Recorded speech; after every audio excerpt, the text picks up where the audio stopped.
How's it going, YouTube? Spartan XV bringing y'all a quick video on my brand new FN PS90.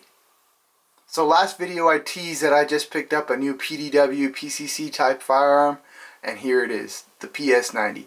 I am super excited to get my hands on this gun, and although I have not been able to get it out to the range, I can't wait till I can.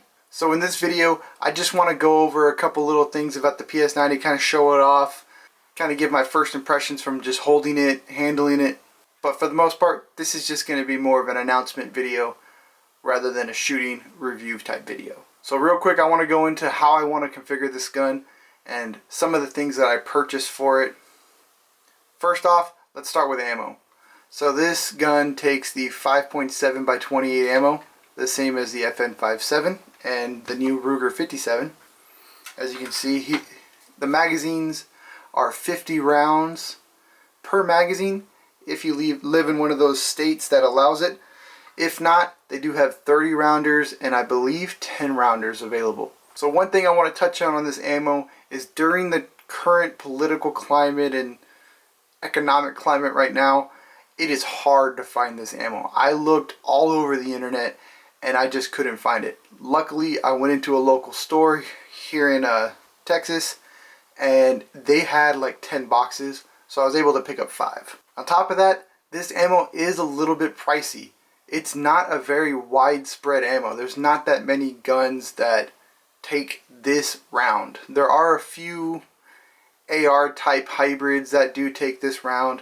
There's the P90, the FN PS90, and the Ruger 57, but that makes up a very, very small portion of the market. Therefore, the ammo is more expensive. So that's one thing to keep in mind if you're looking at picking up a PS90. Now, if you're asking why should I pick up one, I haven't shot it yet, so I can't speak on that, but just from the pure looks, the nostalgia for me from old video games I used to play, like back in Counter-Strike days and stuff like that, it just really has always held a special place in my heart, and I've always wanted to add it to my collection. I've always known that it was going to eventually enter my collection. So needless to say, when I ordered this gun, I was so excited, and I'm still excited because I haven't gotten it out to the range yet. But this is definitely one of those that has been on my list since I was a kid. So if looks and pop culture aren't enough reason to pick up this gun, I would say that if you are looking for a home defense gun, it doesn't get much of a smaller package than this, especially if you plan to SBR it and get this down to a 10.5-inch barrel. Once you do that, it is a small, very capable firearm that holds 50 rounds in a magazine, which is more than enough firepower to get you through whatever you may encounter. So with that, with the 50 round magazine, does come kind of an awkward reload. Let me show you that real quick. So here is the top of the firearm. On the sides, there are 2 buttons. Those buttons are what release the magazine. So it's kind of an awkward maneuver. In order to get this magazine out and get a new one in, you have to push back on those and pull up on the magazine at the same time and pull it straight out. And when you're reloading, you have to put it between the little riser right here for the sight and then slap it down in, and you're good to go. It does take some getting used to. It is not the most ergonomic or easy thing to do, but considering that it holds 50 rounds, hopefully you don't have to do much reloading if you ever have to use one of these in a self-defense encounter.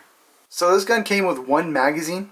The manufacturer I purchased it from said it came with a 30 rounder. When I received it, I actually got a 50 rounder, which I was pleasantly surprised of. I went ahead and purchased 2 other magazines from Midway USA while they had their free shipping deal, and they were $31 a pop, so it came out to right about $65 after tax. On top of that, one thing I had heard from watching other YouTube channels is that the way this gun comes now with this high rail, it puts the red dot a little bit too high for most people's liking. And I know I like to get a really low cheek weld on guns, and because of that, I went ahead and purchased a optic mount that's going to sit lower and inside of here.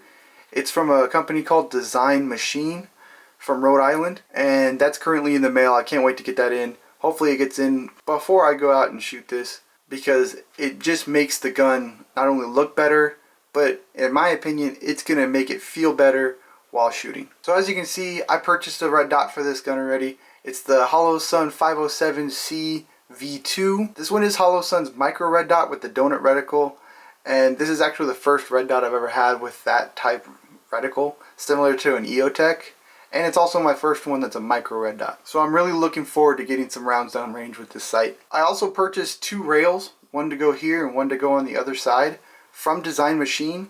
So I am hoping of later on getting this thing set up for maybe home defense. But yeah, either way, I am very excited to shoot this gun. I'm very excited to add this one to the collection. So if there's anything you want to see me do, anything you want to see me shoot with this gun, let me know down in the comments, so that way when I get out to the range for my first impressions footage, I can hook y'all up. So that's it for this one. I'll see you guys in the next video. Please like and subscribe and stay tuned for more gun videos. Bye.